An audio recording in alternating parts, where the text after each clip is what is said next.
mean, Riley Cooper, I mean, like, that dude deserves a statue. I mean, like, number one on your speed dial. Hey, I'll tell you what, like, I mean, I didn't know until a couple days after the fact. I was like, wait a minute, is he the MVP or like we got the alternative team? No doubt about it. And then Ty Floyd, when I struck out 17, and like stole it from him. But I was like, when has a pitcher like been a part of like 5 of the 6 wins in Omaha? I mean, what a performance!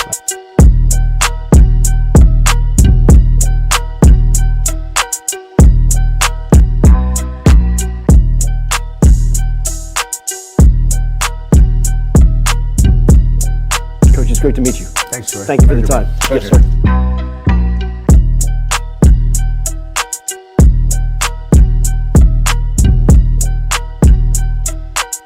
Sharp a little late, boys, at the spring game, obviously, as you can see.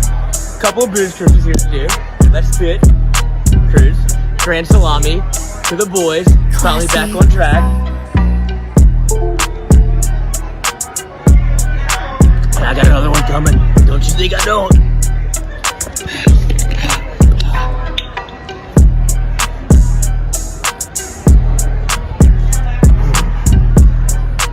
And that's how we roll in Tiger Stadium.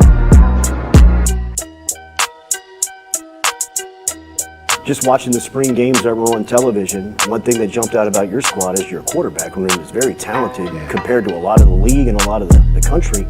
I wonder, is it easier to recruit that position when you have talent or when you don't have talent?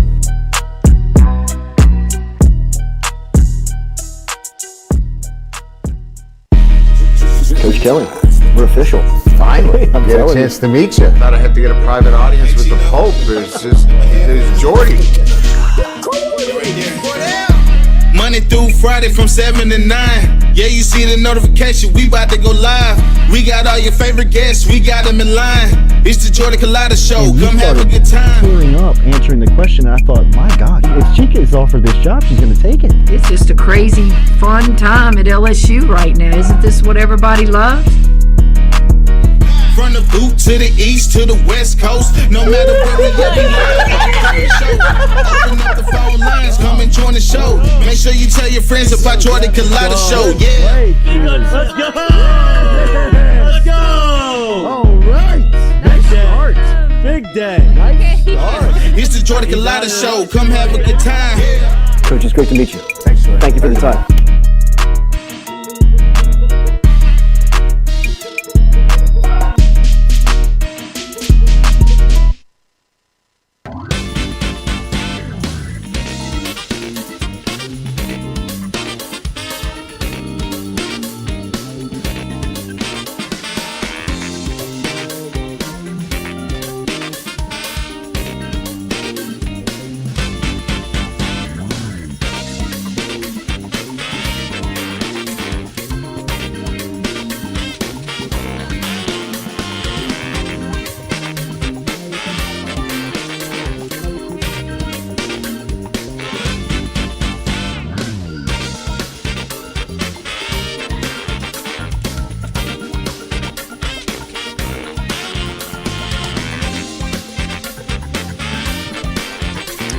Welcome into a Friday edition of the Jordy Culotta Show, live here from our Click Here digital campus. As always, Happy New Year to you as we are coming to you on the last Friday. Got that a little fast. Coming to you the last Friday. Was that a fly? Yeah. Damn. Of 2023. Good hands, coach. I already said that, Coach. 2023, last Friday of 2023. Hopefully everybody has a good holiday weekend along. We will be off on Monday. We'll be back with you on Tuesday morning. And as we get started here, as we are rounding out another year, let me start by saying thank you to everybody out there. I can't tell you how much we appreciate everybody who is a part of our show, that interacts with our show, subscribers to our show, and thank you for another year of a successful podcast run. This is something that obviously we do part-time, and we use it as a platform to really be kind of a megaphone for what we have going on over here at Click Here Digital as the business development manager. And this podcast has really turned into something that really I couldn't have imagine when we first started doing it. And it's only successful and still moving because of you, the listeners, really. And we appreciate you being here for another year. So as we go into 2024, just want to wish everybody a happy new year. Tell everybody how grateful and thankful we are that you choose to start your day with us. Whether you like us, you hate us, you like being here, you can't stand what's going on here. The fact that you're here interacting with us, talking about us, keeping us relevant, really is the reason that we have this platform and why we're able to do it every single day. So to all of you out there, Happy New Year. Have a great weekend. Thank you for another successful year here. And we're looking forward to more as we will, next time we talk to you after today's show will be in 2024. So it'll be last show of 2023, and we do it almost with a little bit of a somber note to start as one of our favorites. Denver Harris made it official last night that he has put his name officially into the transfer portal and is going to seek another college, another place to play football for the third time here in 3 years, are going into his third year out of high school. Of course, Harris entered the transfer portal last summer, where he had spent a year at Texas A&M. He was came into LSU with someone that was very highly touted as a recruit coming out of the Houston area in high school. Was a 5-star coming out of North Shore High School, a very prominent program in the state of Texas. Ended up going to Texas A&M, came to LSU.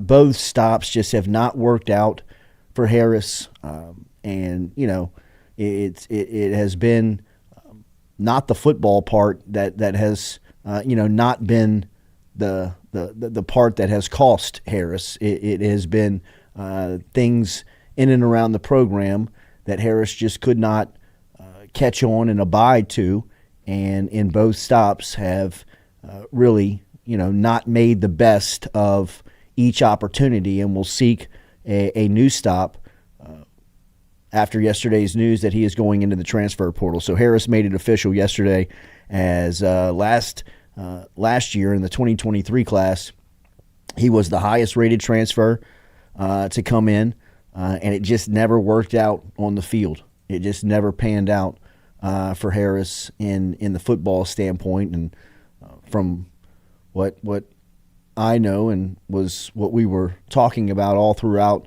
kind of the life of Harris at LSU was, Brian Kelly is running this program in a very regimented fashion. I mean, there are hard lines and boundaries that you cannot cross, and if you can't abide and catch on, then you'll get left behind. And from Harris's standpoint, I think it was just a tough transition of following the basic rules of the program, and that is what really, in my opinion, cost him getting on the field and having the opportunity to play for a consistent amount of time. We saw flashes, and we saw certain games where he was featured, but you never saw him in a consistent fashion.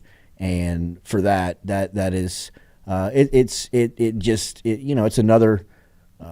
it's another player from college football where someone comes in with expectation. It just didn't work out.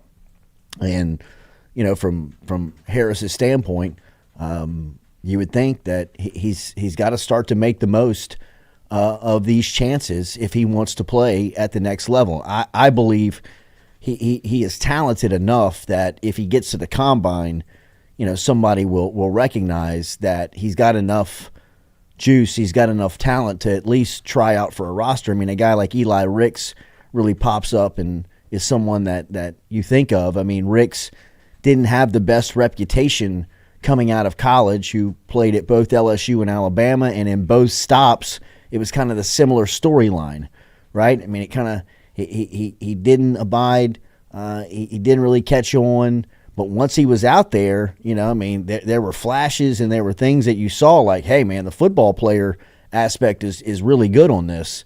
You give him a chance in the combine. He goes and tries out. He ends up getting picked up by the Eagles. And, week one, he's a starter.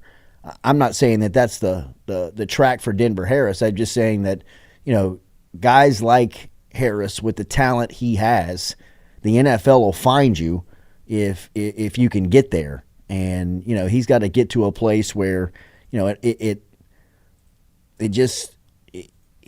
got to follow. He's got to follow the rules and abide to the program and get on the field and play football. That way he's got a chance to be evaluated at the next level and get there. So, obviously I think the early school to watch here would be Colorado. I think Deion Sanders and, the defensive back standpoint from his from his point of view, obviously, is very alluring to anybody out there. It'd be very difficult to tell Deion Sanders no if he's asking you to come play DB. And I know that there was a relationship there from the initial time that Harris went into the transfer portal, and it looks as if he is he has reached out again now that Harris is there. So we'll wait and see where he ultimately lands. But the news here in this Friday is that Denver Harris has officially entered the portal a day after Deuce Chestnut had entered the portal as well. And those are two guys that were, very curious cases of LSU football this past season where they transferred in. There was a huge need at cornerback at their position. There was a lot of expectation that those two guys were going to step in and grab the roles of the top spots at each position, and it just didn't work out on each side. Chestnut played early, had an interception against Syracuse. Against Florida State, and that was the last play he really made all season. From there it was just a struggle in transitioning to the Southeastern Conference and LSU. And from Harris's standpoint, while you never saw him play at a high dominant level, I think there were some things and some flashes that you saw out of some technique, some ability to get in and out of breaks, his back pedal to closing on some of the passes, on some of the balls that he had a chance to make a play on. You see that he's got some raw talent that you could somebody will hopefully try and develop. But from LSU standpoint, it just didn't work out, and that is. That's kind of where the story is now. So Brian Kelly has not officially. I guess did he make a comment about Harris? I don't think he did. No, because he hadn't spoke with the media yet. He spoke to the media, but he hadn't spoken to the media, but he hadn't spoken to the media since the news of Harris breaking, of going into the portal. So we'll wait and see. I believe Coach Kelly speaks today to the press, and I'd imagine he'll be pressed on that to see what the just what the feeling of the program is, what the stance of the program is. LSU now back in the market for more DBs, right? We can sit here and debate on what the ceiling of Harris was and how good he was and all of that, but the fact of the matter is now he's gone, and LSU needs. Obviously they need that position. They need to fill that role, and from the standpoint of the portal and high school recruiting, obviously they've got some guys that are coming in, but it however many they have, it doesn't feel like it's going to be enough because there's such a void for that room for LSU at this point that they need some people. And you wait and see who was the DB. Was it the kid from USC that was standing in Alabama's practice yesterday, who seems like he's the top defensive back in the portal right now? Damani Jackson. Damani Jackson was at Alabama's practice yesterday. Which by the way, how is that? He's standing in the middle of the field. Is that how it works? transferred. Would he put his name in the portal like Monday? I mean, at Alabama practice on Thursday. I mean, I know that they're at the Rose Bowl, but I mean, like it's convenient. But I mean, like you can just be like standing in the middle of the field with Saban. I didn't know you could do that, but I mean, LSU's got some guys coming in at defensive back. Obviously, like the class is headlined by PJ Woodland, who I know Stewie's very high on Woodland. That's your guy out of the class, for sure. I think he'll probably need some size. Probably need to get him some size, but Wallace Foster is a guy they've been on for a long time. Obviously, BK Causey, Bernard Causey, is somebody that has some expectation coming in. Those are all freshmen. You're going to need some experience with some of these guys heading out. But the defensive back room, again, loses one yesterday as Denver Harris makes it official. He's put his name into the portal. A day after Deuce Chestnut did the same thing. So a couple of guys fleeing that room here as LSU back in the market for DBs. Remember our friends down in Katie's Restaurant in New Orleans. Katie's is located on Iberville Street, right in the heart of Mid-City. Katie'sInMidCity.com, in fact, is the web address if you want to learn more about what's happening down at Katie's. It's easy to jump online and see what's happening there. They have a great menu selection. This weekend would be a fantastic time to stop in and check out our friend Scott Craig and the crew over at Katie's. All the football that's going to be going on. Cotton Bowl tonight. I'm excited about this Ohio State-Missouri game. I think it's going to be a pretty good matchup tonight with the Cotton Bowl. I mean, that's a good one, man. I mean, that's two teams that it feels like they're kind of motivated to play. Yeah. I mean, I know Missouri's obviously going to be fired up to be on the field with Ohio State, but Missouri hadn't had like many opt-outs either. No, that's what I'm saying. They have like 2 or 3, but it's not like I don't think their big cornerbacks are playing. That's probably the biggest names that aren't playing. Those 2 cornerbacks that they have. That's the only 2 that aren't playing. A huge win. Yeah, for sure. For Eli Drinkowitz and Missouri, if they could beat Ohio State. I mean, no matter who Ohio State puts out on the field, you still beat the brand, you still beat the colors, you still beat the helmet. I mean, that's a nice win if Drinkowitz can get that one tonight in Dallas. I'm saying Missouri's top 2 corners are. No, I know. Yeah. No, I know. And I don't think Marvin Harrison Jr. is playing. I doubt it. But I know he's there. Yeah. I mean, this could end the speculation of the $50 million that they're throwing around of him coming back next year. I mean, if he doesn't play, he's out. And he shouldn't play, and he should be out for the record. But remember our friends over at Katie's Restaurant. It's a great place to watch the games this weekend. 6 new televisions upstairs, brand new Sunday hours, 10 a.m. until 6 p.m. Katie'sInMidCity.com. Katie'sInMidCity.com is where you can find them online, and they have a sister restaurant, Francesca's, which is located over in Lakeview. Stop in and see them there at Francesca's, and all of the information is online at Katie'sInMidCity.com. Katie'sInMidCity.com. All right, so LSU gearing up for Monday's kickoff versus Wisconsin, as LSU and Wisconsin will kick off ReliaQuest Bowl coming up. That'll be it's 11 a.m. kickoff, noon Eastern time kickoff. LSU enters the game as 9.5-point favorites going into this one. The over/under is 55, which feels a little low for LSU's offense, but you got to remember, no Jaden Daniels. I'd imagine that you don't see Brian Thomas and Malik Neighbors long here. I mean, I can't imagine. Stewie and I were talking a little bit. Thomas's name is one of the ones that seems to be kind of jolting up draft charts right now, and nobody's even seen him at the combine yet. I think once teams lay their eyes on Thomas, see his jumping ability, I mean, his just testing ability, they're going to be like, oh my God, this guy's an alien. When he jumps 40 and runs 4.4, exactly. 4.3. And then, catches everything. I mean, he's a vacuum cleaner. His hand, I mean, it's going to be, I think Thomas could be one of the real, like, stories of the draft of people being like, Malik Neighbors covered up Thomas a little bit. Like, everybody was talking about Neighbors throughout the season, but I mean, LSU's 2 is as freaky as anybody in the sport. Turn on the tape, coach. So I don't know how much those 2 guys will play, and I got to be honest, I'm as excited to see Shelton Sampson, Jaylen Brown, Kyle Parker, and Kai Preon, Aaron Anderson. All of these young wide receivers that seem to take the next step next season. filling in, these high flyers like Neighbors and Thomas, to seeing them play. I really can't. I'm excited to see this young group of receivers play.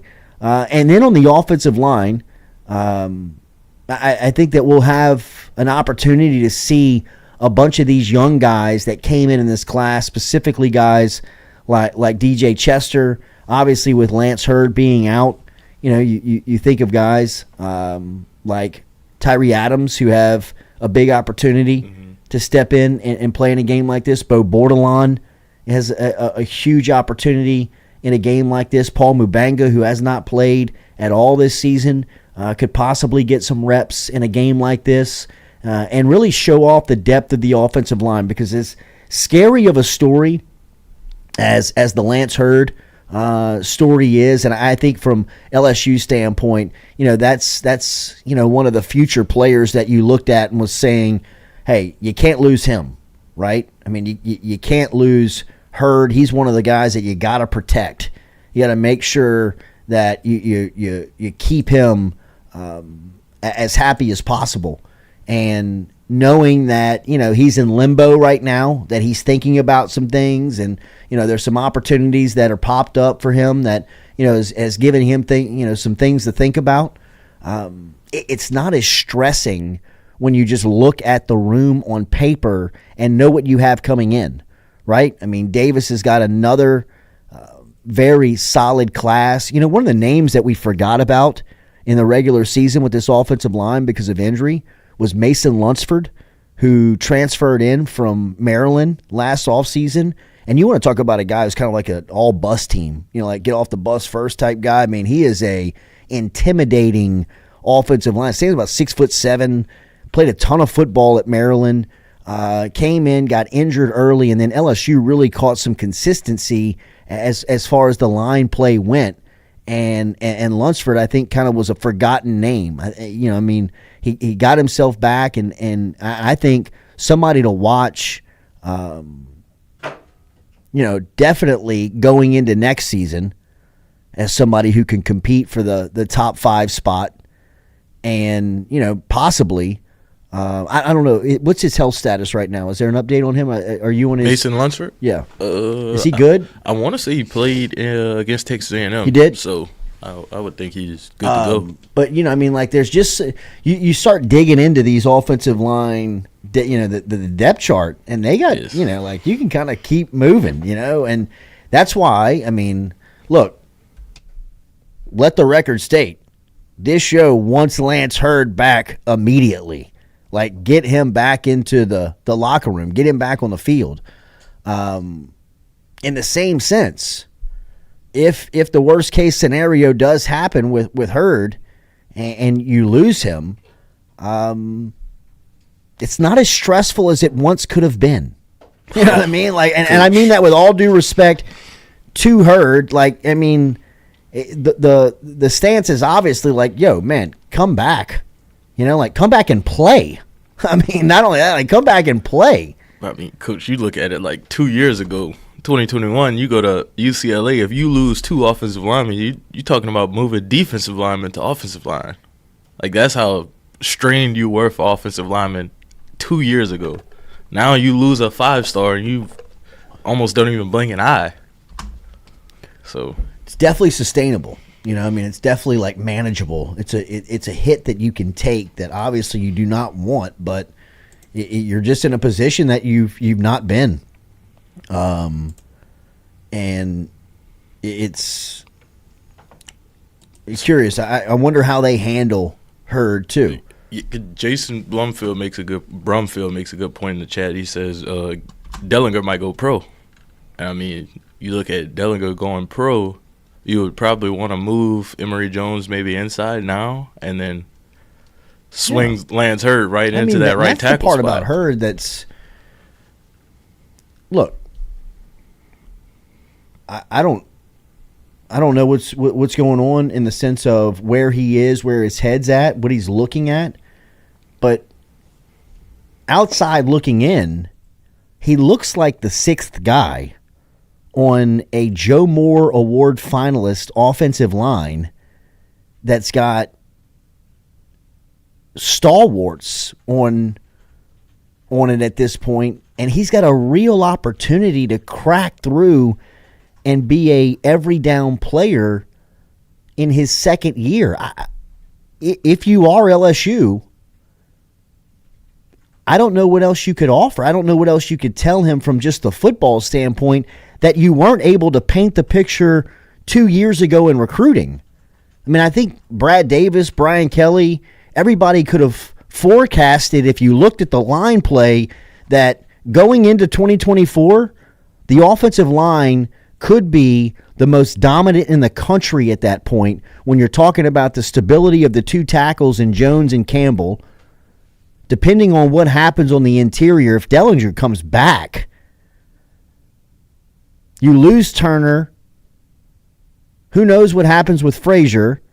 Both of those guys feel like they have plug-and-play guys behind them that you can pop in and maybe even improve as a possibility. And Hurd, you're going to be right there as a guy that if that happens, you kick Jones down, you're a starting right tackle in the SEC. I mean, what else can you sell other than if it's coming down to NIL and money, that stuff? Okay. I mean, I guess that's the way of the world here in college football these days. And, you know, like it, hate it, love it, whatever it is, it's just how it is. And Hurd's playing the game.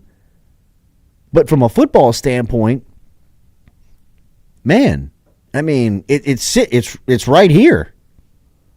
Like, it's sitting right in front of you. You have to compete to get it, but that's the game. That's the sport. I just think this is a great chance for Hurd. And from LSU standpoint, if he bucks at that and says, no, I want to go somewhere else, you're kind of like, well, I mean, damn, what else can you do? I mean, outside of the money, you know, I mean, like, whatever's going on with the money, and that's his business, and, you know, whatever his market value is that he feels he can go out there and get, he's got the right to do that now in college sports. And I'd imagine that there is some LSU booster in the 318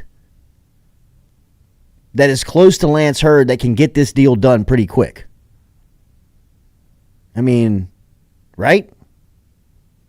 I mean, like, it's the usual suspects that are going to be recruiting a guy like Hurd. It's the same people that were recruiting him last season. Do you remember who his finalists were, Stewie? Lance Hurd? Yeah. I know it was LSU, Alabama, Arkansas, I want to say. Ole Miss. I mean, look, Ole Miss is playing a different game at NIL right now. That's why, you know, like, Lane Kiffin's not going anywhere anymore. I mean, like, he is entrenched in Oxford because he's got everything he wants. He's got the money. He's got the boosters. He's got the contract. He's able to get players. He doesn't have to sign autographs. He doesn't have to take pictures everywhere he goes. People kind of leave him alone. He's able to do his own thing. I mean, he's kind of got it worked out now where he can run it how he wants to run it, and he's running it like an NFL franchise. It may not be sustainable at a place like LSU. It may not be sustainable at a place like Bama, Texas, some of these big brands. But at a school like Ole Miss, this is the only way he can compete. When he looks at his team and he looks at his roster and he says, hey, we might have the best offense in the country next year. Let's go all in on getting players around to support that. Defensively, and let's say they do need a left tackle next year. Odds are I'd say Ole Miss is in the market for a left tackle, and they ain't got one that looks like Hurd. Yeah. And if they're opening up their checkbook and they're saying, hey, man, we're paying Walter Nolan, we're paying the defensive end at Tennessee, we're paying the defensive end at Florida, we're paying the DB at Mississippi State, we'll pay the offensive tackle at LSU. How much you want? You know, and from what I've been told, Ole Miss is asking these kids what they want, and they're going $20,000 above. They're not giving them a chance to say no. Like, you know, you want 10? Here's 20. You want 80? Here's 100. So, I mean, you know, they are looking at their roster, and they're in NFL free agency. They're saying, hey, we need a DN. We need an offensive tackle. We need a DB. We need some edge rushers. Who's the best in the market? These guys. How much are they? This is their value. Pay them 20% above it. Don't let them say no. You know, I mean, if that's happening, and Hurd can get the money like that, I mean, look, I know we all are just like, man, this is terrible for college football. It's terrible for the sport. It's terrible for the game. I hear you, and I agree. But this is it. And that's the threat. So, I don't know. It's going to be interesting how it works out. We're going to talk to Brooke Kirchhoff coming up here at 7:45 this morning. Brooke will get us caught up on the New Orleans Saints this weekend as the Saints are – what's going on with the Saints this weekend? They playing Atlanta? Yeah, they play Atlanta. No, they play the Bucs. They play they're in Tampa Bay, playing the day before the LSU game. Yep. We will talk to Brooke about what's on the line here. And remember, New Orleans.football. New Orleans.football is our partner that we are partnering up with coming up on Monday. Get in touch with New Orleans.football by subscribing to their YouTube channel today. We've had some emails come through. Email me if you need direct links, but it should be pretty easy to find New Orleans.football on YouTube. Subscribe there and make sure you're ready for what's coming up next week as we will be live and coming to you on that channel. So looking forward to it. It'll be cool with our new partners over at New Orleans.football. All right, we'll be back right after this. We'll talk to Brooke coming up at 7:45. May not go the full 2 hours this morning. We'll give you a pick on LSU and Wisconsin as the Tigers are favored 9.5 with a 55.5 over under. And we will give you our prediction there. We might get out of here a little after 8 o'clock here going into the holiday weekend. So like, share, comment, subscribe. We'll be right back after this. Jordy Culotta Show live here from Click Here Digital.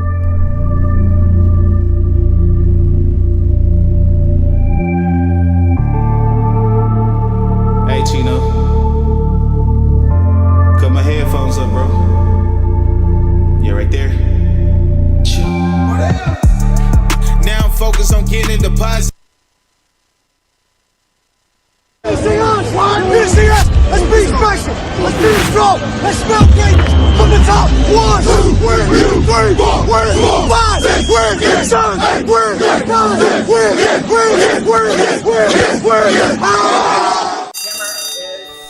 Okay, Gordon, ready to talk a little bit about yourself today? Okay, good. Tell us, who is Gordon McCurdy? Great question. In a lot of ways, I'm just like most people. I'm a husband. I'm a father. I'm a son.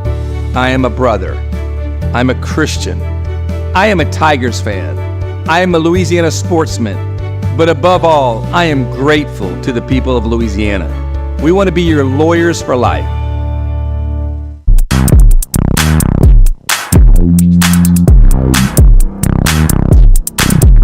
Get Gordon and get it done. Get Gordon and get it done.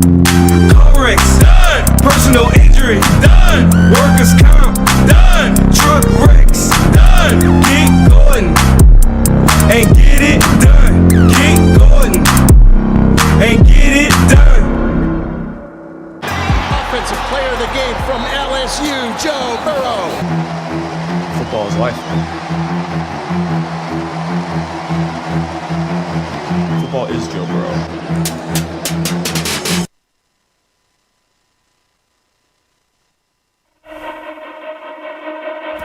If you're in the market for a mortgage lender, you need to start with Doug Bickley and his team.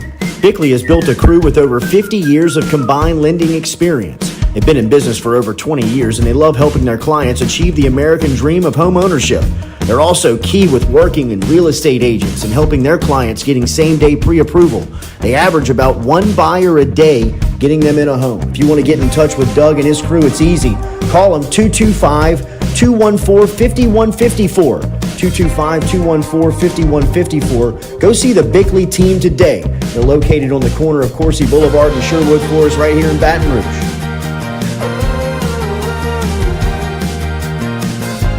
What's up? What's happening? Chilling with a couple of cool guys. You? Chilling and watching some tube. Hold on. Did you do it? Hold on.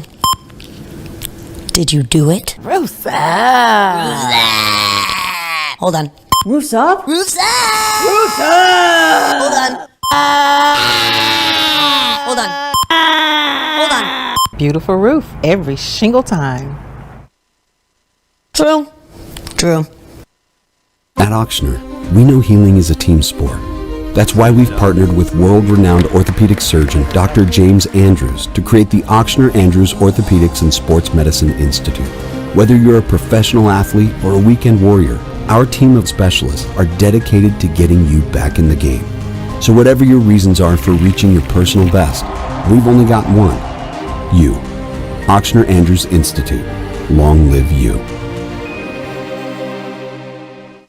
Head health is incredibly important for our student athletes. One of the best ways we're trying to address concussions is on the front end. We're trying to prevent these before they happen. And a big part of that is speaking to the athletes, letting them know what to expect. Okay, speaking to the parents, what to look out for, talking to the coaches so they know the vital importance.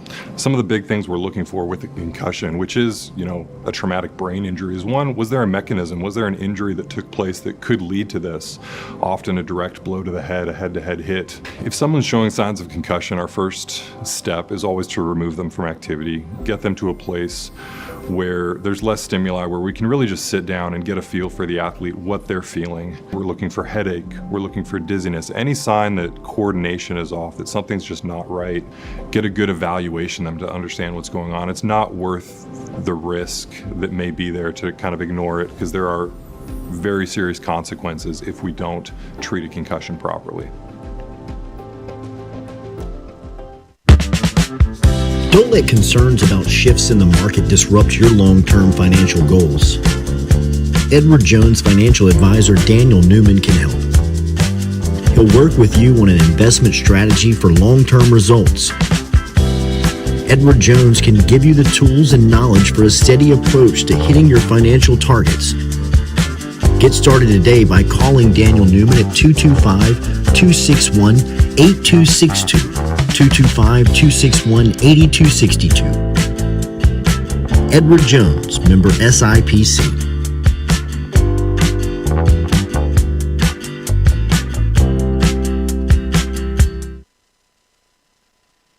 Click Here Digital, the home of the Jordy Culotta Show.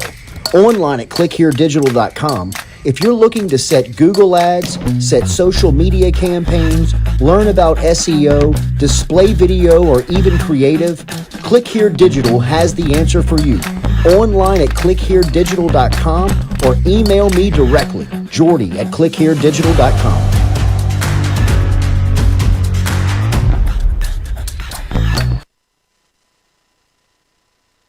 Evil in the way, now I'm just driving around it. They said I need a soul searching, I already found it. I unlocked my other side, now I'm sounding astounded. Drive by and let it ride like a whip in a Tesla. Pressure never fazed me, cause I'm bigger than pressure. I'm on my grind, bullshit. All right, welcome back here, Jordy Culotta Show, brought to you by Click Here Digital, live here on our Click Here Digital campus, Interline Avenue, Baton Rouge, Louisiana. Marketing plans around the country, digital marketing plans around the country, helping you set your Google ads, your social media ads, helping you with your content and everything in between. Any digital media consulting that you may need. If you're interested with SEO, if you're trying to get your clicks up, if you're curious about how pay-per-click works, how social media ads work, who creates the content for that, all of those questions can be answered right here at Click Here Digital. If you need a direct contact, you can hit me, Jordy at clickheredigital.com. Jordy at clickheredigital.com is the easiest place to email in and get a lead, but just go to the website, clickheredigital.com. It tells everything. All right, we're going to talk to Brooke coming up here in a couple of minutes. The NFL schedule this weekend. Saints are in Tampa playing New Orleans as they will be playing the Tampa Bay Buccaneers. Convenient for South Louisiana or LSU, Louisiana sports fans, as LSU will kick off at 11 a.m. on Monday from Tampa. as the Saints will kick off Sunday and take on the Buccaneers. We'll talk to Brooke about what to expect out of this matchup in the NFC South as the Saints find themselves second in the division right now at 7-8, taking on the first place Buccaneers, who are 8-7 on the season. Baker Mayfield and crew. Trey Palmer, wide receiver for the Buccaneers. Devin White, of course, lead the defense for Tampa Bay. So we'll get a little bit of a update and outlook for New Orleans from Brooke, and we will also give our pick for the LSU-Wisconsin game here. As we said, I think this is about the youngsters, right? I mean, this is about the new faces. This is about the future. Yeah. This is about playing some guys that are really going to be centerpieces coming up on future teams. Like I said, I'm interested, excited to watch the wide receivers play. How about you, Stu? You got anybody? I'm more interested to see the defense, like the young defensive players, because that's been LSU's Achilles heel this season. So going into next season, see what you got, and then see who's going to be a frontline guy that's going to break out in the bowl game, that's going to start to be that guy next year. Who are those guys? It's Toviano, Kylan Jackson, Stamps, Allen, Jordan Allen for sure, and Weeks, Stamps, Weeks, Deshaun Womack. He said he's going to be starting in some capacity. Hughes. Jeremiah Hughes. I'm just ready to see all these freshmen, all the freshmen and sophomores that haven't really played this much this year, but need to play going into next season. That's what I'm excited to see. Deshaun Womack getting a start. Yeah. So I guess we'll see what comes with that. Mekhi Wingo's back. Mason Smith looks healthy. We'll see what they do. It's wild that Wingo's playing. Right. That's what I know. I mean, I love it. Yeah. I mean, I love the fact that he is. I respect it. Really. I mean, I never expected that he would. I mean, does that mean he is leaning on coming back to school? I mean, because wouldn't it? Because I mean, if he was going to the draft, I wouldn't understand why he would play in this game. Why would you risk that? You know, I mean, I would if we were betting, I would say yes. I mean, like the fact that he's playing would lead me to believe like that he's thinking about coming back to school, yeah. Which would be an enormous. I mean, that would be the coup of all gets if they got both Wingo and Smith back. Like I was almost leaning 60%ish. Yeah. Smith coming back. But now I was saying Wingo was like 90% he was gone. I mean, I couldn't imagine that there was anything that he could prove on a college level that he could improve his tape. Yeah. I mean, his tape over the last 2 years is like it's great. First 2 days draft. I mean, like second day, third day draft worthy. Second day. Yeah, I think for him it's more of like the last 2 years he's been playing a lot. Like he's been having every snap, every down. This next year he'd probably have a little more time to get some spells, like actually get subbed out of the game and actually put more like quality film out there rather than just a whole bunch of film. If you understand what I'm saying. Like he has quality film, but it's like he's playing a lot of times he's playing tired. No, I get you. I think the NFL's seen enough. Oh, you know what I mean? Like they're like, I know what we can do with him. You know, I mean, like to me, he's Elvis Doomerville. You know what I mean? If you remember, Doomerville was, undersized. Yeah. Had, he was a hell of a pass rusher. I want to say, led the league in sacks for a couple of years, maybe in Denver or Baltimore. I mean, he was, I don't know. I mean, it'll be interesting what they do with Wingo. Remember, Go Roof, online, GEAUX, roof.com. Go Roof, of course, 225-927-8300. Residential and commercial roofing, they can help you out today. They'll jump up on a roof and diagnose a problem. They don't take holidays over at Go Roof. They are they'll be celebrating the new year, but they'll celebrate the new year on your roof if you need them to. Online, GEAUXroof.com, 225-927-8300. A beautiful roof every single time. Remember, roofing repairs, residential roofing, commercial roofing. Our friends over at Go Roof had the answers for everything. GEAUXroof.com. Speaking of answers, we are looking forward to answering our question on Monday. Where are we going next? We're going to NewOrleans.football. Our great partner is going to take shape here in 2024. In fact, today, as soon as we get off the air, heading down and meeting with Nick, we're going to do some promotional video. We're going to have some meetings on just kind of the the nuts and bolts of what it's going to look like. But we are fired up, man, and we are most excited that a lot of you have made the transition over and found the YouTube channel for NewOrleans.football as the numbers continue to be on a counter over there. I mean, it's just like a ticker every time I go to NewOrleans.football. The subscribers are constantly ticking upwards, so we appreciate that very much. Make sure you get over there and follow them on YouTube. If the Jordy Culotta Show is a part of your routine, if it's a part of your day, and you don't want to break that routine and you don't want anything to happen to it, I know how people feel about staying consistent.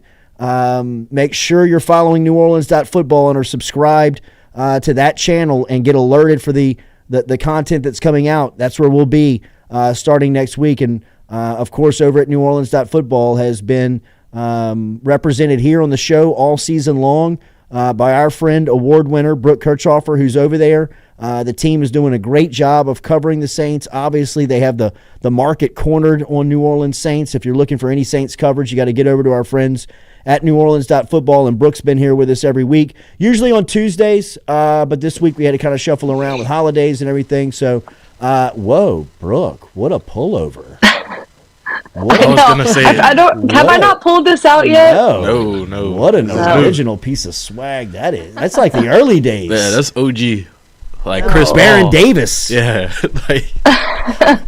Good morning. Happy New Year. Merry Christmas. Good morning. Yes. Yeah. I'm good. How are you guys? You guys have a good Christmas? Yes, it was good. It's good. Looking forward to a long weekend. Looking forward to our partnership at NewOrleans.football, of course, taking shape on Monday too, or Tuesday. After the new year. All right, Brooke, so we have a battle of the top two in the NFC South. Bucs leading the division at 8-7. Saints in second in the South at 7-8. What are we looking for here this week? What's the storylines as the Saints travel over? Man, you say top two. It doesn't feel like top two. It feels like there's such a large gap between the Tampa Bay Buccaneers and this New Orleans Saints team. Biggest difference in the Bucs and Saints, their quarterbacks. Baker Mayfield has been able to have one of his better years in the NFL. He's kind of been able to resurrect his career there in Tampa Bay, and that's a credit to Dave Canales, too, the offensive coordinator there. And he has really been able to figure out how to thrive with Baker Mayfield and what works with him. Now, it helps when you've got Mike Evans, who's top 10 in receiving yards in the NFL, and he has the most receiving touchdowns ahead of Tyreek Hill, which was pretty surprising to see that stat. Mike Evans with 13 touchdowns this year, Tyreek Hill just behind him with 12, and then Chris Godwin firing on all cylinders. This is a guy who has trended up toward the back end of the season. He was also a big part of the Bucs' success back in Week 4 when they beat the Saints at home. Some of the storylines that we're paying attention to is still right tackle Ryan Ramczyk. He missed the LA Rams game as he is dealing with a lingering knee issue that he kind of knew about for the last 4 or 5 years in his NFL career, that this was eventually going to be an issue. He is not going to play this Sunday. And then, of course, you don't get the marquee matchup that all NFL fans know about. Anytime you see Bucs Saints, every NFL fan wants to see that Marshall Lattimore, Mike Evans clash. We're not going to get that this weekend. No Michael Thomas. Neither of those two are expected to be back at practice this week. The IR window is open, but as we have heard from Dennis Allen, he does not expect to see those two. Marcus May still out. Jordan Howden, who was his replacement, was dealing with an illness at the beginning of the year. They're just secondary is really getting more and more depleted. You're now back to your second and third backups now at some of these positions, which is going to be tough when you're going up against this offense that really is figuring things out. They're one of the most explosive offenses right now, specifically in the NFC South. Baker Mayfield has had record numbers. I just don't see how the Saints can find a way to find success in Tampa Bay. We've seen them be able to do that in the past. I keep thinking of that 9-0 win where Dennis Allen filled in as the interim head coach with Sean Payton out with COVID, and Taysom Hill was the quarterback. They didn't score a touchdown, but neither did the Bucs, nor did they kick a field goal. I don't expect that to be the case this weekend, though. Brooke, you had a good stand-up yesterday with the Saints talking about the run game and how they can get this run game going and take some pressure off of Carr and this passing game. You mentioned Ramczyk and the lingering knee injury. That does not bode well for a run game getting going. Where are they on that? Run blocking is still a big issue. It's something that they continue to talk about around the building of how are we fixing things? Is the scheme correct? Are we setting the protection? All of it. It just has not been good enough. And the Saints struggled to run the football against the Bucs back in Week 4. They only rushed for 70 yards, and even abysmal against the Rams on Thursday Night Football. 35 total rushing yards. It's hard to win football games when you're not able to establish the run, let alone get over 50 rushing yards. They had 35 rushing yards last week. The week before that, 87. The week before that, 97. We will see if the Saints can try to find a way to run the ball. But when you have this three-headed monster in Tampa Bay that has wreaked havoc, specifically on the Saints offense, but is on offenses all year with Antoine Winfield, Levante David, Devin White, who is now back and actually talked about the matchup that he usually has with Alvin Kamara this week. He was on the mic talking about, I can't wait to see this guy on the field, this, that, and the other. And look, this is going to be the three-headed monster that I think will take over the game and will ultimately be the difference in why the Bucs will have success Sunday and the Saints will struggle to move the ball. From an offensive standpoint and Kamara, the compliment to him and that running game, outside of him, who are you depending on? Who do you look at that can take some slack off of him? It's crazy that I'm saying Taysom Hill and not the other two running backs that are on the roster. Taysom Hill would be the one that would help kind of carry the load. You would expect that to be the case. Now, the Saints haven't utilized Taysom Hill in a couple weeks now. Jimmy Graham kind of went dark last week as well, which was kind of surprising after the success that he's had. I'd like to see both of those two get more involved against the Bucs. That's Pete Carmichael is going to have a tough task of figuring out how to. They're not going to surprise this Bucs defense because the personnel knows each other so well, but trying to outcoach Todd Bowles and the guys that are there in Tampa Bay is going to just be a tough task given the personnel that you have going up against their personnel, because you don't have your top guys like a Marshall Lattimore or Michael Thomas and the guys that are playing. You mentioned Alvin Kamara. He hasn't had the season numbers that you would expect. A lot of that has to do with the run blocking and not really able to establish a good scheme for Alvin Kamara. We haven't seen Jamal Williams a whole lot. Kendre Miller, he's still that's a big question mark. Is he's dealing with injury left and right.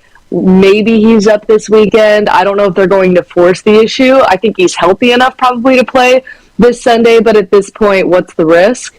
But yes, Taysom Hill would be the one that I would expect to kind of carry the load next to Alvin Kamara as far as the run game. You mentioned Marshawn Lattimore and Mike Evans. It's must-see TV in the NFL when those two match up. Lattimore out. Who steps up, and what is the challenge of stopping that passing game that, I mean, Baker Mayfield and Tampa are playing at a very high level? A very high level, and even when the routes are kind of covered up and the pocket is collapsing, Baker Mayfield is able to extend plays with his feet. We saw that in Week 4, but specifically to your question, all three cornerbacks are going to have to step up. That's Alontae Taylor in the slot, who got benched, remember, in that LA Rams game. And we talked to defensive coordinator Joe Woods yesterday about that. The call came from Joe Woods. He said he was rattled. He couldn't get his eyes around him as far as reading the motion and things like that, so he took him out of the game. He has been back in practice this week, and they do feel like he has his head around him and he's ready to go for this Sunday. They're going to need him to be ready this Sunday, especially with Chris Godwin he's typically the guy that the slot corner would follow or shadow. They're likely going to play sides against Mike Evans just because you don't have Marshall Lattimore. So Paulson Adebo and Isaac Yiadom are going to have career games. Isaac Yiadom got exposed bad on Thursday Night Football against the Rams. He is a guy that we had actually been talking so highly about over the last few weeks and what he's been able to fill in. He got exposed by a good quarterback, and look, I'd like to say it was Puka Nacua that was the one that he was manning, because that would make it obvious as, okay, well, that makes sense. He's going up against one of the top receivers in the NFL. He actually was manning and defending their third best wide receiver. It was just getting torched. Mm-hmm. So he needs to have a better game. Paulson Adebo, do we see this crazy interception number that we saw at the beginning of the season? I don't know about that, because Baker Mayfield has been taking care of the football and not forcing it. But it's going to be a tough task, especially for the safeties, too. Tyrann Mathieu is going to have to step up and be incredibly vocal with these younger guys in front of him. And next to him, Jordan Howden. We do expect Jordan Howden to play, but if Jordan Howden is not up or gets injured, Marcus May is already on IR. Ronnie Johnson Jr. is dealing with a knee injury. So you now have JT Gray, who is your special teams guy, and Jonathan Abram as your fill-ins at safety, which is just a scary thing to think about if anything happens to Jordan Howden this week. Brooke, what do the next 2 weeks mean for what's the future of the Saints? How crucial are the next 2 weeks to what maybe next season and beyond looks like? As far as the playoffs, it's win or go home right now. The Saints have to beat the Bucs, or else they are completely out of it. There's zero chance. Now, look, even if they do beat the Bucs, the chance is very, very small, and they would have to have the Panthers beat the Bucs in the last week of the season. The Panthers have 2 wins this season. You're asking for a lot there to see the Panthers upset the Bucs. Now, beyond this season, let's say the Saints lose the next 2 games. A lot of people have been asking us on our show, what's the situation with Dennis Allen, Derek Carr, Pete Carmichael? From what we're hearing, expect to see Dennis Allen next year. I know a lot of fans are going to be really frustrated by that, but if you have listened to Mickey Loomis in his radio interviews, if you have kind of picked up on some of the little hints that he has dropped in the last few weeks, he wants to keep Dennis Allen, specifically as the defensive coordinator. They want to bring in, I believe, a new, totally revamped offensive coaching staff. So that would be a new OC, probably a new O-line coach, probably a new wide receiver coach.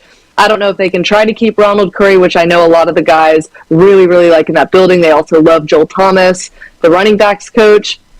Derek Carr, you're locked in. You signed that big contract. He will be here next year. If they would have benched him because they wanted to, it would have already happened this year.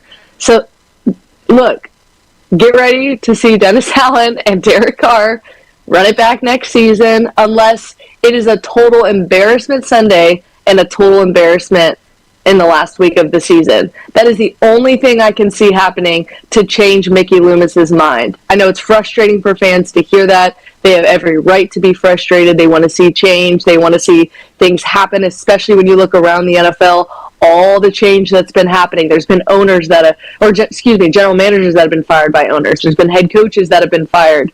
We'll see what happens in Atlanta. Will they hold on to Arthur Smith and Arthur Blank? That's a big question mark. They're struggling as well. It seems like the NFC South, at least the Falcons and the Saints, are kind of holding off on making big change like you saw the Panthers do at the beginning of the season. And look, it didn't work. Yes, you wanted to get those guys out of there and make some change, but look how bad that's been for Bryce Young. They're in a bad spot right now as a team when you only have 2 wins at this point in the season. But I know your fans and the people that listen to you, Jordy, are probably not happy at 8 o'clock this morning that Dennis Allen is going to be back, but that is what we are hearing. It has been a hell of an off season, or a short off season for the fans listening to what could be next season, with Matt House really possibly returning. I mean, it seems like more possible to return than not. And then Dennis Allen in the news. Brooke, you've been saying that for the past couple of weeks. I think everybody's getting conditioned for that to really happen. Mm-hmm. All right, last one for you, Brooke, on the way out of here on a holiday weekend. Hashtag Ask Brooke. Reed Rule wants to know, Brooke, is there any scenario where Taysom Hill is cut this offseason? Ooh, that's a great question.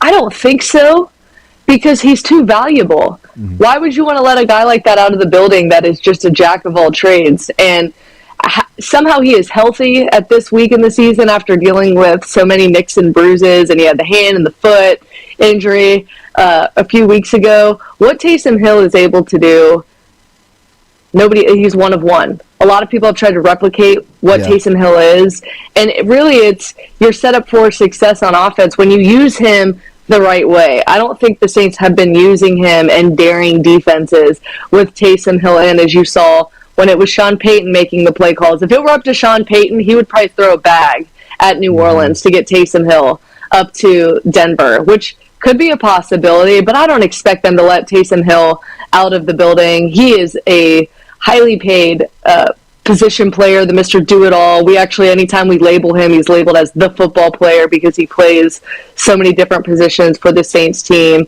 He's really, really valuable on special teams as well. You saw him fill in for Rashid Shaheed, potentially as a punt returner, kick returner, all that. If Lynn Bowden Jr. wasn't able to go, I don't expect to see Taysom Hill move on. Now, the big question is, looking at some of these veterans and their contracts and some contracts that are coming up. That will be the big question. Will contracts change? Like, let's just talk about the guys that are older. Demario Davis, Cam Jordan, Alvin Kamara. We haven't seen Michael Thomas or Marshall Lattimore in a few weeks. All these are going to be the big questions. I would expect that to be more of the front office's focus and figuring out a way to make it work against the cap.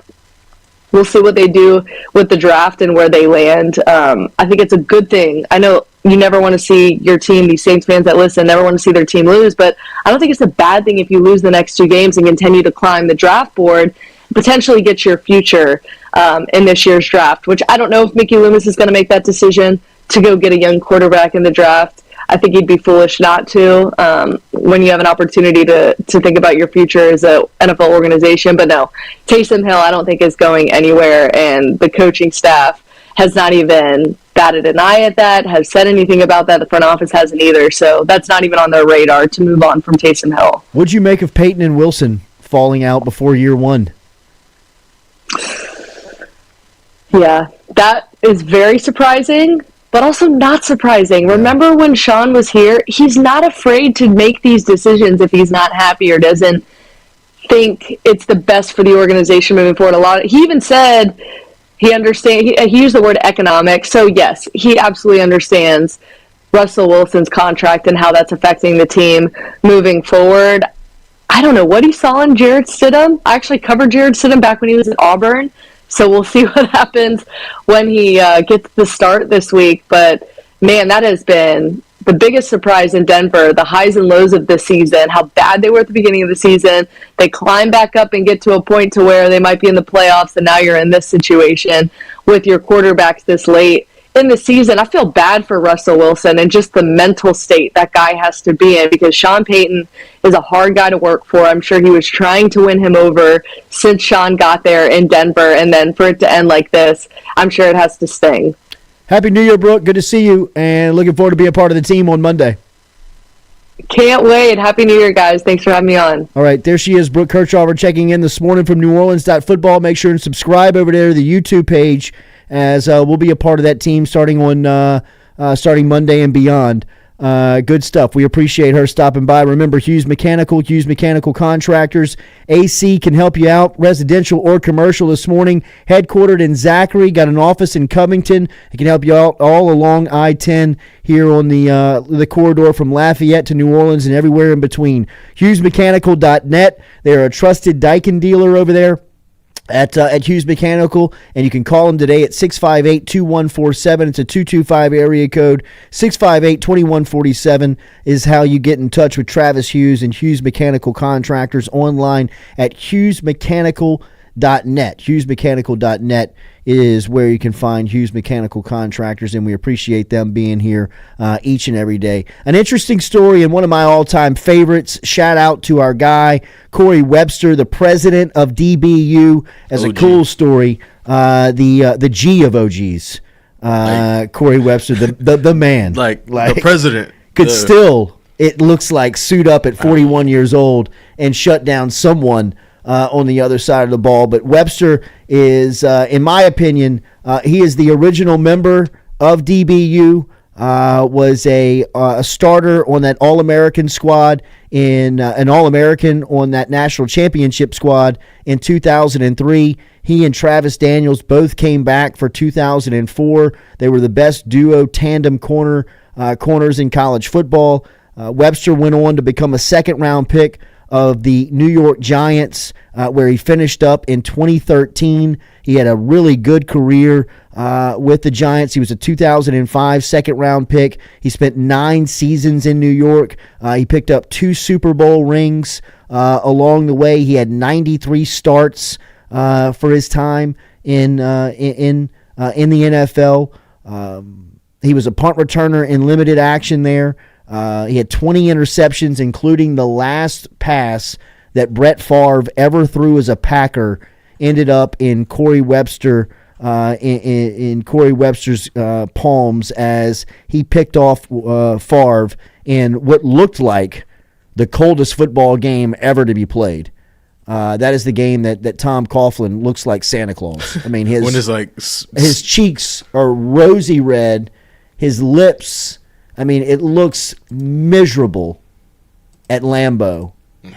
Game goes to overtime. It's Favre's last game as a Packer, and Cory Webster picks him off on, I believe, the first play of overtime and secures the win. But Webster, who last suited up in the NFL in Week 8 of the 2013 season, finished that year on IR, is now going back to New York to retire as a member of the New York Giants. The Giants put out a press release and said Webster will discuss why it took 10 years for this to happen, for him to make his retirement official. But he will be with the team today, officially retire as a Giant, which is fantastic to hear. All 9 seasons he spent up in New York. Man, he was so fun to watch. He was such a incredible athlete. I mean, he and I are the same age. We graduated high school together, so coming up, I mean, I remember watching him. We played against each other in some circles, but in high school, I still tell this story all the time. Courtney Trask, who's a dear friend, he and I graduated high school together at Parkview. Trask was the point guard on those 3-time state championship Parkview Baptist basketball teams that had Sean Robinson, Marcus Ledoux, Jermaine Williams, Robert Jupiter, Courtney Trask. Trask was the point guard on that team, and he ended up going to Memphis and played for Johnny Jones at Memphis. And I want to say that Courtney was the Conference USA Freshman of the Year in his first season. So, I mean, Courtney could go. I mean, Courtney could ball, man. He was one of the best point guards in the state. And Cory Webster came into Parkview one night, and him and Trask went back and forth on one of these one-on-one duos that you can catch in a high school basketball gym every now and again. That was an instant classic. I mean, it was in Parkview's old gym, which was literally it was a cracker box. I mean, it was a standing room only. You could not, if you were shooting a corner 3-pointer, you could touch somebody Jermaine in the stands. Williams. I mean, a guy who wore a 15-size shoe was probably out of bounds. Damn. And there was somebody that was literally an inch away. You could shove somebody on the court, right?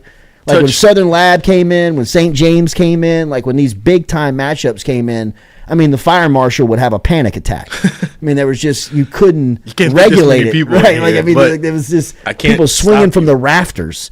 And it was one of those nights in high school basketball. I was a senior in high school, and we were in the student section, and it was, the further you got away from it, the more you realize, I just watched history. Man, that was a classic. Two Baton Rouge, South Louisiana high school dogs eating each other up. Going back, talking just crossing half court and pulling up. Talking shit. Looking in the crowd. Both of them. Yeah, that was for you, dog. Absolutely. I mean, it was dunking. I mean, it was throwing lobs. I mean, it was high-flying basketball. And Webster, Michael Clayton, and Marcus Spears went out for basketball in 2001 at LSU. John Brady brought them out for, I want to say, 2 practices. Spears was out. I mean, Saban had put so much weight on him to make him a defensive guy I mean, like, Coach, I came here as a tight end. People forget. I mean, when he caught passes his freshman year. Caught big time, like in big time games. Caught touchdowns. Didn't he catch a touchdown against, was it Tennessee? Webster caught touchdowns. He caught a first down against Tennessee. I'm talking about Spears, yeah. Spears caught a first down against Tennessee. Didn't catch a touchdown. He made his first collegiate catch in that Tennessee game in Knoxville that they got beat after September 11th. Cory Webster caught big time, like that game that Rohan and Josh Reed go off. Cory Webster's got 3 catches. Yeah, he's he should have a touchdown. He gets shoved out at the 1. I mean, like, athletes, Coach. Like, I can't tell you how good Michael Clayton, Marcus Spears, and Cory Webster were at basketball. I can't just. First off, Marcus Spears had a full ride to Duke. Yeah. To play basketball. Michael Clayton, every school he was a better football player than he was a basketball player, but every school that was recruiting him was giving him the option. If you want to do this, you can. You could play basketball. It came down to Florida State and LSU, and both schools told him he could play basketball. And Webster was as good of a basketball player as he was a football player. I'm not diminishing either. Yeah. I'm saying I saw him play both, and he was a 4-star at both of them. Like, I mean, he really could have played basketball. Yeah. He's just 6'2". Yeah, legitimately. You know, I mean, and he timed it so perfect at LSU to get here in Saban's first year, and Saban was kind of looking at him like, he's such a good athlete. Like what do you do with him? I like you at receiver. And Saban's like, I'm the DB coach. Can you turn around and backpedal for I'm going to make you a millionaire. Smart man. And I'm going to make you a 10-year NFL vet. You just got to trust me. And Webster was a guy that was kind of one of those first guys that Saban was, kind of made a project out of. Yeah. And he turned out to be the best cornerback in the country. His junior year, his sophomore year, he was the best corner in the country. Was that his junior year? That's his junior year. The tip pass and the Georgia interception. That's the 03. That's the national championship. So 03 was probably like when I started really watching LSU football, because 03 I was 7.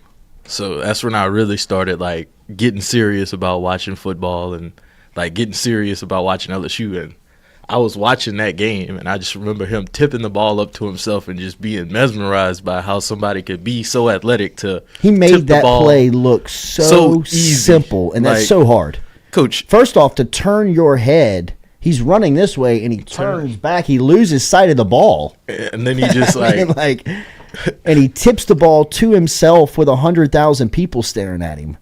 And, at that point is the biggest play of the game. Yeah. People don't understand how good of an athlete Cory Webster is, or if you do, you realize that today's a very special day.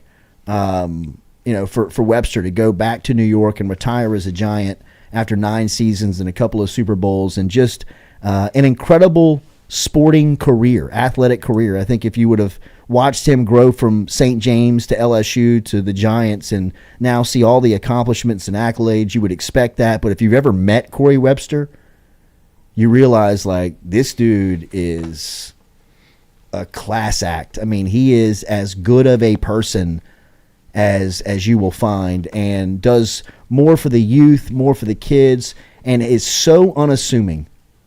Like, I'll never forget, Webster told me, and he might get mad at me for telling the story, but, like, Webster was the first guy I remember that would tell me, like, all this stuff that, like, goes on Instagram, like flying private and showing off money and showing off cars and clothes and stuff. He was like, it's a facade. You will never see me doing any of that. And I can't, I can tell you, because I know, like, he lives an executive life.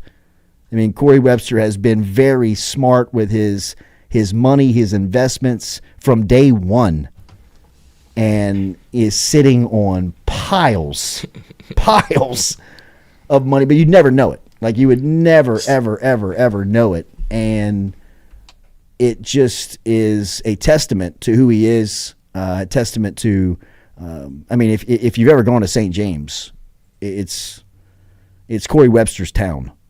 And it was cool to hear the news of him going up to New York and getting that happen and watching that happen. Brock TV, the intramural basketball team was ridiculous. It was. I remember being in the rec for, I believe the 5 was Marcus Spears, Michael Clayton, Cory Webster. David Jones was a tight end from Maryland on the 03 national championship team who was a dual sport player that could have played basketball as well. You look him up. He was, talk about a problem in the post. And then Joseph Adai was a standout basketball player at the time. Skylar Green could hoop. You had guys like, I'm telling you, they would go into the rec center and stay and play all day long, throwing half-court Clayton would be throwing half-court lobs to Spears. It was some of the most, I'm telling you, you could have charged admission at the rec center to watch these cats play. He's awesome, man. He's great. I think Cory lives in Dallas now. I think Cory moved to Dallas. I think his son they moved there for his son to go to a school there. And Little Webby's a dog, too. Doesn't he play basketball? Yeah. His son's more of a basketball player. They would love to see him play football. They were so good. All right, appreciate you being here. Appreciate you stopping by. LSU on Monday. Looking forward to Garrett Nussmeier getting his chance to start for the first time. LSU playing in a bowl game. Opportunity to see a lot of young faces. 9.5 is the number. 55 is the total. Who knows with these games when you're not playing your starters, when you're not playing your frontline guys. Maybe the game's within 9. Maybe the game's within 10. But I expect LSU to win. I think LSU's got too many athletes, too much speed. Yeah. Ultimately, when it comes down to it, whether it's the first, the second, or the third team, I still think LSU can run by Wisconsin in some scenarios. Also, the committee definitely made the right decision by not putting Florida State in. Holy if cow. you watch that Louisville, who did Louisville play? I'm blanking on who they played, but they got USC. They got drubbed, and you look at that game and you see how Florida State struggled with Louisville and how USC just handled them with their third-string quarterback. It's like, well, Florida State, you had your chance to blow Louisville out and show everybody you were the team that you thought you were, but you didn't. 20 players down? Yeah. Florida State?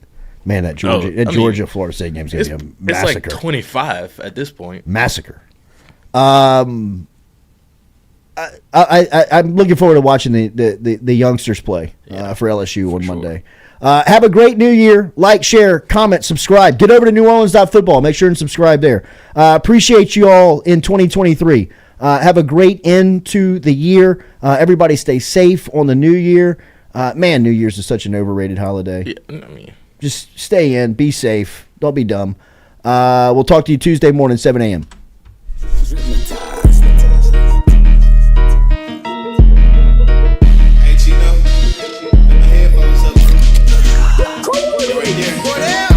Monday through Friday from 7 to 9. Yeah, you see the notification, we about to go live.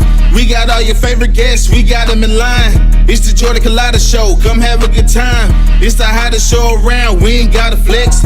Call up G, we get it done, we earning our respect. Tell recruits to let us in, where they going next. Throw up the L's, now we lit, band playing neck.